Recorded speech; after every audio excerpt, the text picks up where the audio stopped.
Hello and welcome to another episode of the Snap Chat or Marvel Snap podcast. I'm one of your hosts, Logan. And I'm the other one, Nate. Nate, safe to say, we released the last episode 4, talking about, the game's economy, and I was worried, or I was hoping that Second Dinner would make some radical changes by the time that episode released, so we'd have to scrap it, redo another one.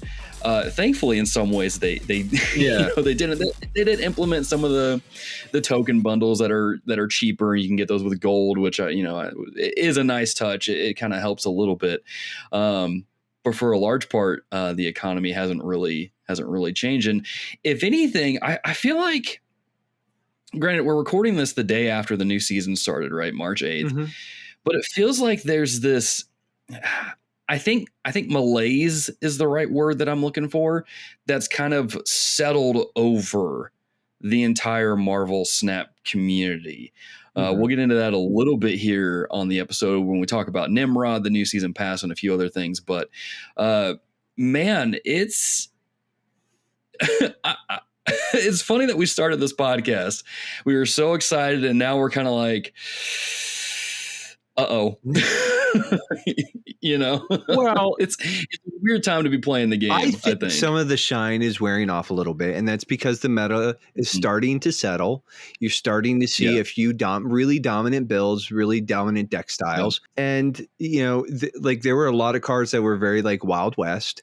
I mean, we talked a few episodes ago about Zabu and Surfer, and they came out and just completely shook up the game.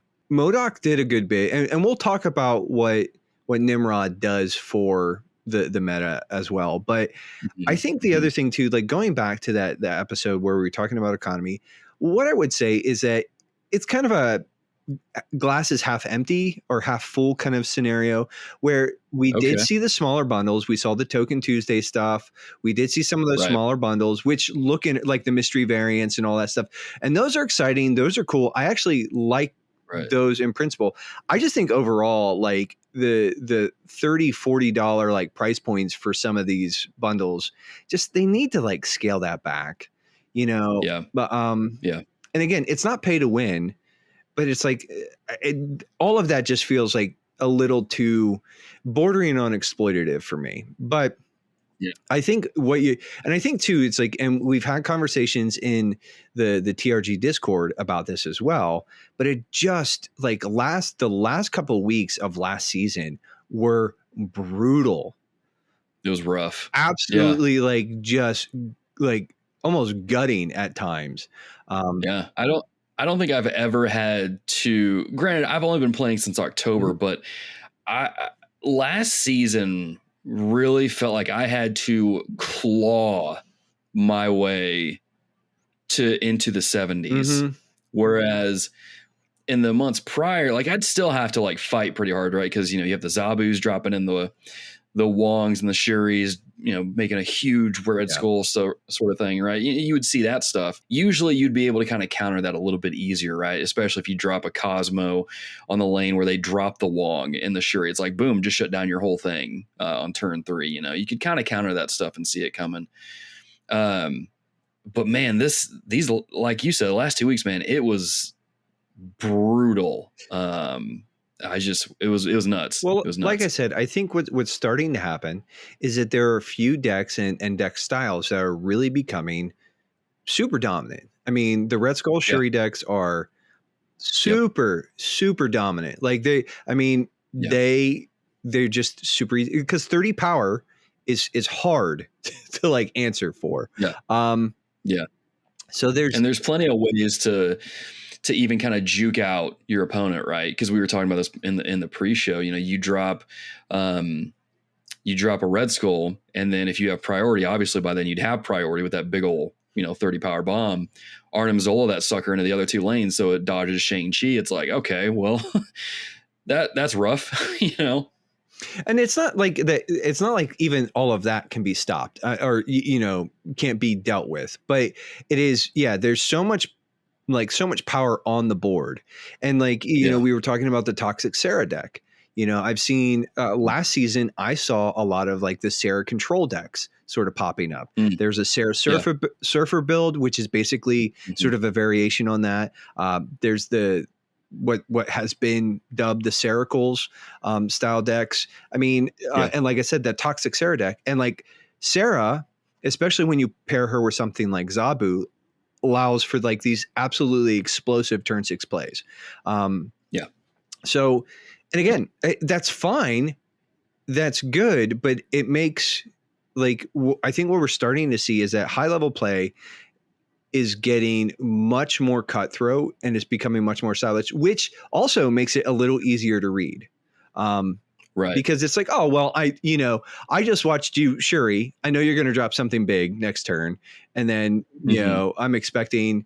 So it's like, there are ways to anticipate and sort of read some of that and play some of that. And my answer has basically been like, I've been playing the shield cards, and I just like, I'm like, I don't know what I have. So you don't know what I have. Right. It's definitely hard to read, but that's not consistent the way that a lot of this deck is. I think one of the other things that we're starting to see too is with the lanes and how sort of like some of the effects, like what I'd really like to see is actually sort of a lane balancing where you can't have more than one, like in a match, you can't have more than one type of lane restriction. Or like, because it's like you've got the Sanctum, you've got there's all of the different ones. Like there was one I saw last week. Someone had tweeted at me and they were like, dude, what are these lane locations? And one of them was Sanctum Sanctorum. There's an Altar of Death in the middle, and then the right was like, I think it was I can't remember the name of it, but it's like on turns 3, 4, and 5 you can't play anything here. The Ant-Man one. Yeah. And it's just like, what the heck? Like, how are you supposed to even play on this? Well, and that's what, like, so like lane restriction, or just basically sort of like say, this is a negative, this is a neutral, this is a positive. You'll always have at least one positive. You'll always have one neutral, and you'll have one negative. Like, it's something, because it's like, dude, there have been times where I get in a match and it's like, I'm not playing destroy. I have no viable options for 3 turns. Like, and it's like, or it's just, or, whatever the sort of scenario is. And it just feels very like Mario Karty. Like, I think that's the worst. It's like when the game is like, that's a good way to word it. It's like, oh, hey, here's 5 stones in your deck.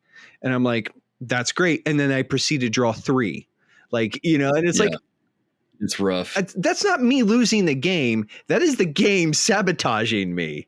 Like, that's the game. That's the game blue shelling you. Yes, every single time.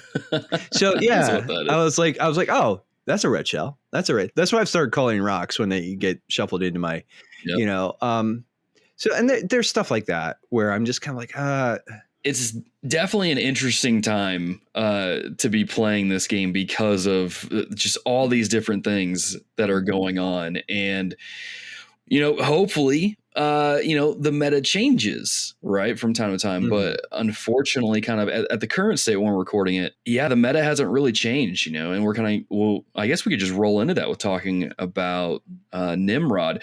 Before we do, a quick shout out to those of you who are rating the podcast on podcast catchers, or liking the content over on YouTube, that are subscribing on YouTube, telling people about the show, retweeting, all that jazz. Greatly appreciate it. I was looking at our YouTube statistics today and was just shocked to see the view count be over 800. And I'm like, what? And then the average watch time is over, I think 50 or 60 hours. And I'm like, what? So again, thank y'all for enjoying hopefully you enjoy the content. But definitely start commenting a little bit. We want to hear some more about your thoughts on some of these things that we're talking about as well. I think probably what I'll start doing is cutting out portions of our episodes and just dropping those throughout the week on the channel. So, maybe you can't fit a 40-minute podcast in. We do try to help out with that with timestamps, of course, but maybe you can get a little bit of a 10-minute part of the show into your day. But again, thank you all for supporting the podcast. Greatly appreciate that. But man, let's kind of roll into it. A new season started. Days of Future Past is what it's named. It's heavily X-Men focused, which is my favorite thing, growing up, there would be two specific comics that I would buy from my local comic shop, and it would be Spider-Man and the X-Men. Loved them, Yeah. man. And just seeing this, I was just like, oh my gosh, this is what I want, and that brought in Nimrod, who I had never heard of personally. So it was fun kind of getting to learn about him and how he's like a super sentinel sort of thing. He's like the crazy Terminator of the Sentinel army. And man, it's crazy. His power is, when it's destroyed, he separates and goes into 2 lanes. So you divide that up, which is kind of cool. And we've been piloting it for the last couple days in the deck. And we'll go over some of the stuff that you get in the season pass as well, and kind of give our thoughts on whether or not we think you should spend your $10 on the season pass. And definitely, should you get Nimrod? Is he worth it? Obviously Nimrod, just reading from his description, fits perfectly in just any kind of deck that you're going to be destroying cards, right? So Destroyer, Galactus, your kind of classic destroy deck with like Carnage, Venom, Deathlock, those kinds of cards would just kind of seem to naturally fit in there. But Nate, what's been your experience with Nimrod the last couple days and trying to fit them into different decks and stuff? Because I know for me, it's been, I think the best word that describes it has been clunky. Yeah, unfortunately, so he suffers from one of two problems, honestly. That in a 5-drop spot, there's almost always something better. There's almost always a better option. He's a really good plan B, but in a game that only has 6 turns, you don't really want plan Bs. He does have some neat synergies. Like it is kind of fun to, like you said, throw him in. Sort of like I was playing around with actually bumping him up using Forge and Hulkbuster and stuff like that, and then eating him with Venom and sort of like throwing a bunch of them around. But again, it's a lot of like not payoff. Like you're struggling to sort of like get this to happen, and then it just never really fires off the way that you need it to. Clunky is a good word for it, but like I said, I think he suffers from one of two problems. He either needs to just be a heavier card, so that like probably in the 7 or 8 power sort of like range. I'd probably like somewhere in that ballpark to make him a little beefier, to make him a little more enticing in that spot. And then in addition, and it's not to say like I said, there's all sorts of ways. Like, we're seeing people shuri him and do all sorts of stuff with him, or just make him cheaper. Make him like keep him at 5 and make him a 4 cost. Which at that point in time, like he doesn't really disrupt the tempo as much. He's going to be able to slot in, and you're going to be able to combo with him a lot easier, a lot quicker. Which is the big problem, is that he's got a really cool ability, but it's really hard to get him to do anything with it. So there's that. He's like a B tier kind of card. He's good, but in a game that is getting like more and more kind of stiff, good doesn't really cut it. Like, we were talking about it, like we were talking about it here just a couple of minutes ago. The meta is starting to get a little stale. And honestly, what you need right now is you kind of need that shock to the system that Zabu and Surfer kind of threw in the mix. Like, you need something big and nasty, like to sort of like, what he feels like. He feels like Miles Morales. Like Miles Morales was the season pass card like 4 or 5 months ago. And Miles is fine. And he's actually solid in a move deck, but he's a 4 for 5. He's a 4-drop, 5 power, and you can play him for 1 if somebody moved. And so like he's a good card, but 9 times out of 10, you're going to want to play something else just because like there are better options. Man, I agree wholeheartedly. I have tried various decks with Nimrod to make him work. And there's times that when it works out well, it feels good. But then there's other times where it still kind of works. Like you still got the play to go, but it felt either a little too close or you just outright lost. For example, I do have Galactus, and I was running that and running Nimrod in there just to see how it works. What it requires is for me to play Galactus on turn 6, which I don't like doing. I feel like it's way too risky and it just stresses me out. I did get the win off because of where I placed Nimrod. He, blew up, sent a Nimrod over to my Galactus lane, and then it blew up another, put him in the middle lane, and then it blew up those two and just filled my Galactus lane with Nimrods. And so I won that way, right? And so it put 15 power over there, which is nice.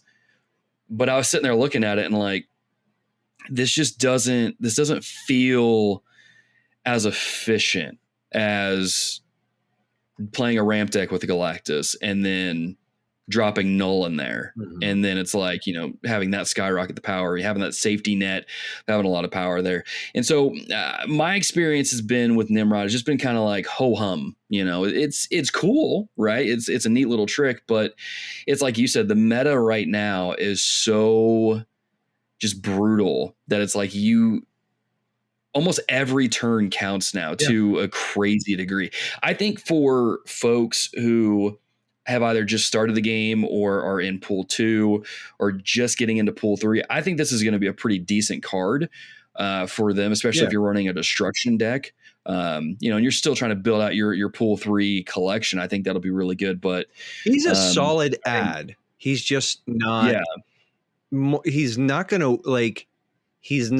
to be the win every time, which I'm okay with, like, honestly, but the problem is that the actual pace of the game is just like he's getting left behind. And so I agree with you, man. I was thinking about that earlier. I was like, I would love for him to be a 3 or 4 cost, and you could leave him at the 5. That would be okay.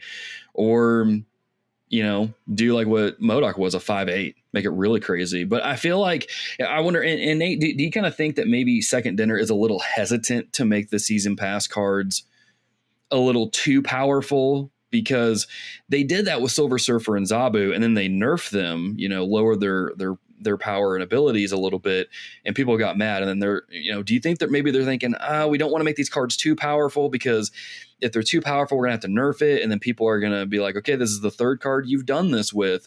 We're not buying the season pass anymore. Do you think that kind of scares them a little? No.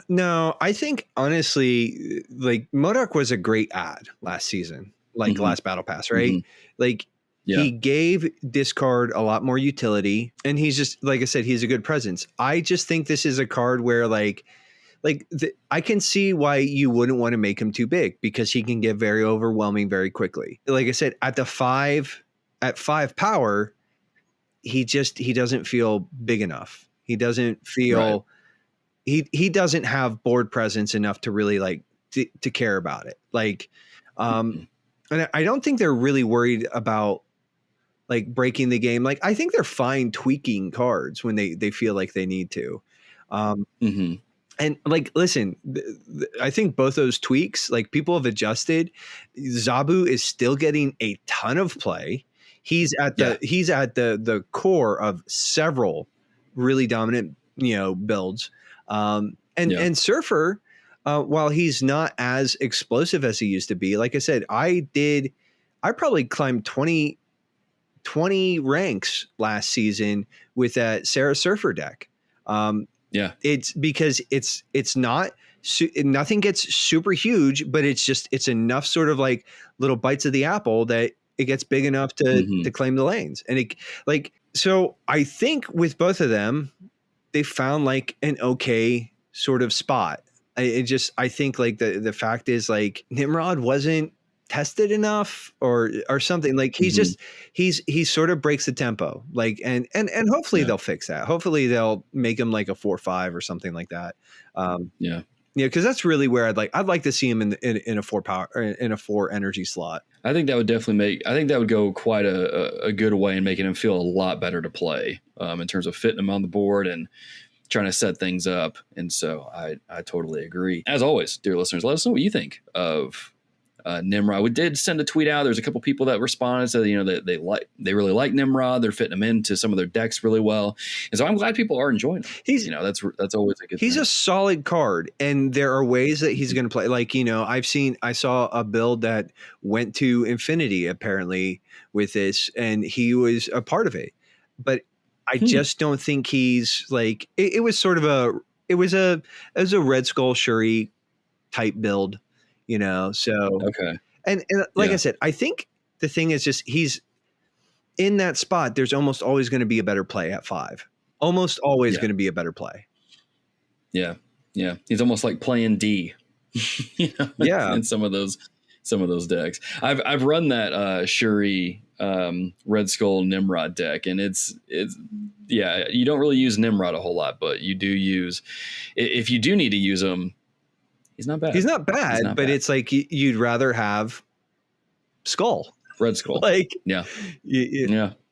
So, and let's kind of go over the season pass items a little bit before we get into kind of the snapper tap, which will lead into some of the cards that are causing a lot of fury online that we're seeing here. But, as we look at the season pass here, you always got to ask the question, is it worth $10? I typically tell people, if you're going to buy the season pass, don't do the $15 one, because that kind of de-incentivizes you from playing the game as much. It's not worth the extra $5 to get the extra 5 levels. It's just play the game and rank up. It's fun. But of course you get Nimrod.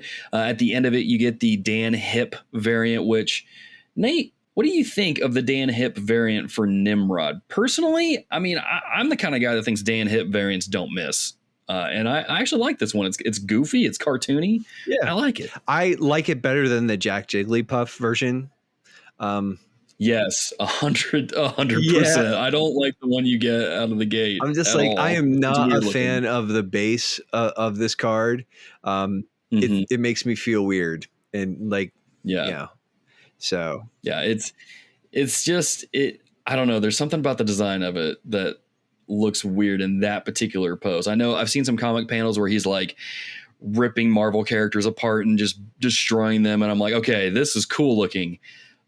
He kind of looks like a Yeti, like Abominable Snowman kind of vibes. I don't know. I could see that. I like it. Maybe Abominable Snowman's wife. Yeah, very angry wife. Something like that. Very angry wife. 100%. But as always, when you're looking at the season pass, of course, you get a good amount of gold, a good amount of credits. Some of those are free, so you get those just by leveling up your season pass rank. Of course, they put titles in here as well, which normally I would bemoan seeing more titles, because I'm just like, I'm so sick of getting titles. But I kind of like the ones this season. The first one you get at level 9 is the Apocalypse Sucks. I don't know. I think that's funny. Level 12, you get the Steampunk Sentinel variant, which I think the Steampunk Sentinel looks really, really cool. I was going to say that variant, like the Steampunk variants so far are my favorite. And that one, Sentinel's a great card. Sign me up. Yep. Looks good. You unlock that variant at level 18. Of course, you're getting a bunch of boosters for these cards, so you can level them up as you get your credits and stuff, which is fine. Of course, they've got, I think, like 3 or 4 mystery variants you can get from leveling up. A Sentinel card back, which looks really, really cool, in my opinion. A tile that says Sentinels need love too, which is hit or miss. But the one, I think this is the crown jewel of the season 34, pass. Baby. 34 is this Wolverine variant of him in the yellow and brown in the rain with his claws out, looking like he's about to go to town. It looks good. Yeah, that alone, I'm like, listen, all the other stuff is candy, baby. That's the money right there. That's worth $10. 100%. I mean, and even the title that you get at level 44, Wolverine is my spirit animal. Of course, at 48, you get this really dope X-Men card back with the X-Men logo on a red sort of thing. And so it's cool. So those are the 3 things that for me stand out on top of, getting credits as you level up, getting gold and things like that, which is really nice. But I mean, should you spend $10 on it? I think that's going to vary from person to person. I know for me, who just really loves X-Men, this was right up my alley. I was like, this was the easiest $10 I could have spent in this game. I think just as a straight value proposition, right? You're going to get your basically your money back with the gold and everything else. So you put in the credits. So my thing is with battle passes, it's almost always worth it up front. Because you're probably going to at least get to level 50, which is where you get all the variants, all the unlockables, all the goodies, right? And you're going to get your gold. So you're going to get all that money back in sort of like the game economy. It's almost always worth it. And you get a card. Like, I think the battle pass is always a heck of a deal. And even though Nimrod's not like the S tier kind of card that we were, I don't know, hoping for or wanting, he's still solid. You're still going to be able to slot him in. He's still going to be fun. Like, I'll tell you what, I have had fun shuring him up and then throwing Destructor in a lane and then eating him or, doing like all sorts of stuff. What I think it's cool that they give us the Wolverine variant, because Wolverine doesn't split, but he does do like the bouncing from lane to lane. So just really, I mean, I've used that a lot in my destruction decks, and I've gotten Wolverine up to like a 9 power at one point, or no, it was like an 8 power. I think there was one time I got him up to a 10 just because of where he landed, and there's another card that went off at the same time. And he's Shang-Chi proof. Like, the thing that's cool about Wolverine is he's Shang-Chi proof. Like, I learned that the hard way. The most you're going to do is knock him to another lane, and he's only going to be stronger. So fun fact, because I was playing a Galactus deck, and Wolverine was like, I think he was at a 10 power, right? In that lane, it's like, oh, I'm just going to Shang-Chi him, and he's going to be gone. No, it blows him up. He came back as a 12 power, and I'm like, crap. I just like, I made my defeat even worse. Yep. So yeah, Wolverine, you can't kill him, man. He's not like Deadpool. If you take Deadpool out, it goes back in the person's. He's the best at what he does, and what he does is not very nice. Listeners, let us know if you have picked up the season pass as well, what you think of it, what you think of the Wolverine variant specifically, because hot dog, it is awesome. I love the look of it. But there's some things that people don't necessarily love in Marvel Snap right now. And this kind of leads into our snap or tap situation here, where we're just going to kind of talk about at least one card that has made a lot of people tap out and go straight to Twitter, Reddit, all sorts of places to talk about him. And that is the little green turd, Leech. Oh man. I've started calling him that now, because he's a little green turd is really what he is.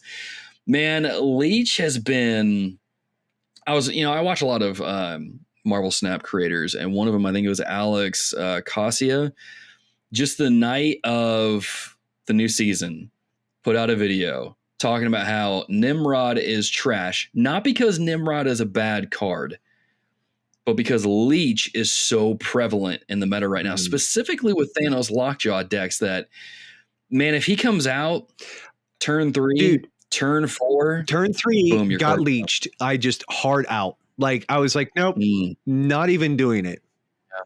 It's not. It sucks, man. And it's like that's just like, yeah, Leech is a tough card to sort of like talk about. Like, I'm going to tell you what, unless I've got some like beefy boys sitting in my hand, I get leeched. I just dip out. I'm like, because it's, unless I've got like Red Skull sitting in my hand, and then I'm like, well, thanks. You made that easy for me. I know that, because there's some risk to it, right? But it's only if you're playing specific kind of decks that have like Typhoid Mary, Infinite, Red Skull, those sorts of decks. But if you're not running one of those decks and you're trying to enjoy Nimrod, you're going to get shut down. Yeah. And it's rough, man.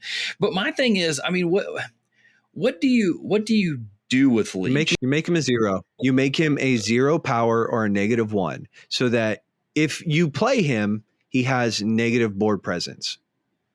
At the very least, he should not be adding anything to the board, because of the way that he is just so massively disruptive. At a 5/3, like, people want to complain about Arrow, and Arrow's, she's a pain. I love her, but she's a pain. But Leech will just straight up, like, you can work around Arrow.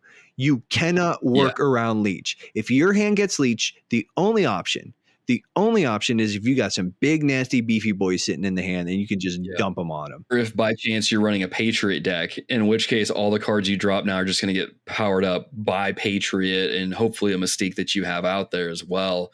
But man, other than that, yeah, there's really nothing to do but retreat. 80% of the time, Leech will end the game. Like, yeah.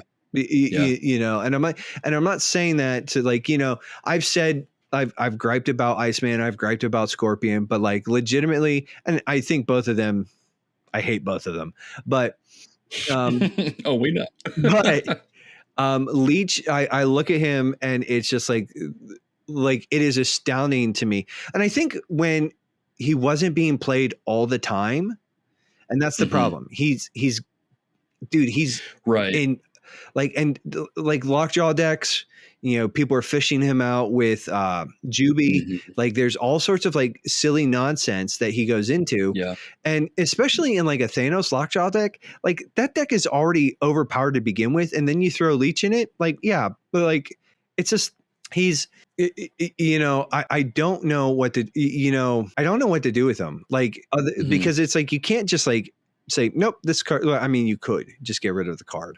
And this is what gets cards nerfed. This is like pre-leader, like the leader nerf.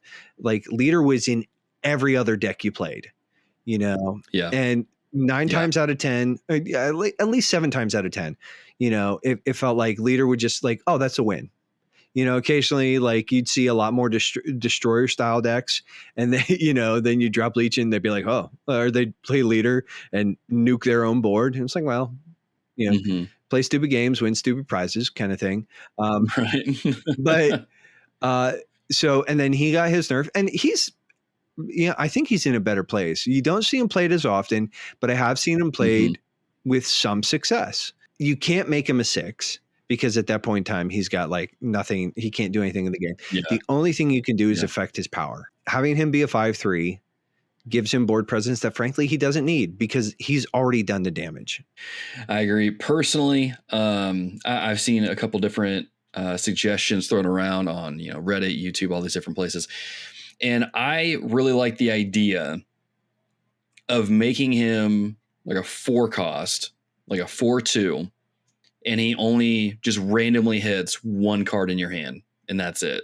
You know, kind of like a more advanced Iceman, a little more of a scary Iceman. But at least with that, if he targets just 1 card, then you can still play around it. You might like that 1 card that it hits might be one that like, okay, I can't use that card. Let's go to plan B, you know, or let's, you know, well, we can go with plan A then because plan B just got taken out, you know, that sort of thing. I think there's ways to kind of hone his power into where it still does damage, but it's not so much that it's like, well, now I literally cannot play my deck that I had. Right. And so many of the decks are combo dependent.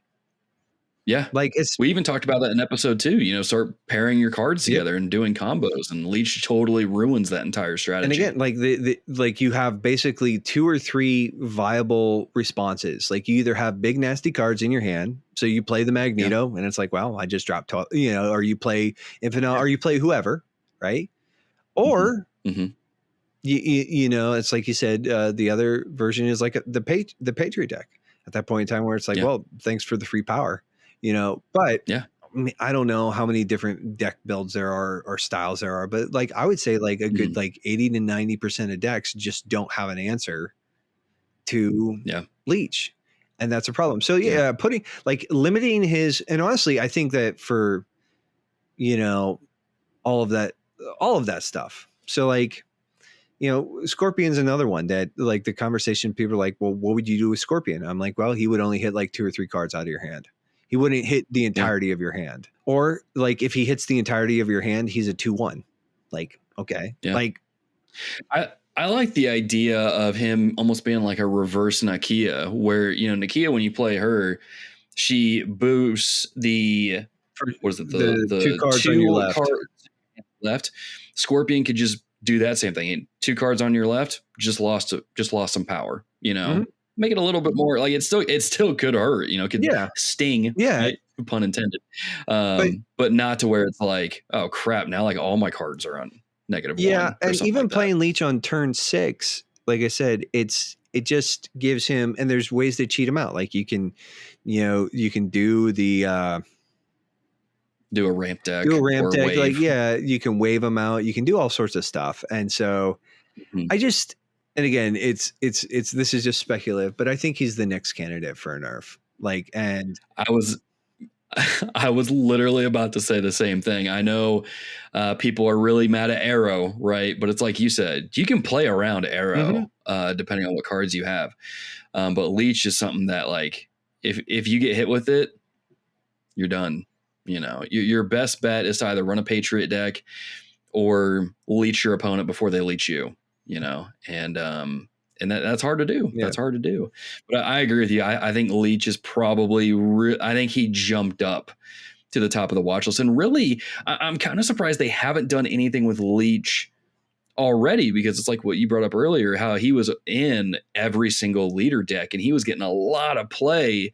I'm surprised they haven't done anything with him just yet, especially after, what was that, 2-3 seasons ago? He was so prevalent. Well, I think though, like the thing is now people are getting, and again, it's that sort of like cheating him out, and I'm using the term loosely, but cheating him out with Lockjaw. Right. You're trying to get him out early. Like yeah, you can drop him, like, dude, like you can basically on turn 3, you can nuke somebody's deck. It's a turn 3, potentially, like, at turn 3, I have a fairly good feeling about where I can go with that game. So I might be snapping.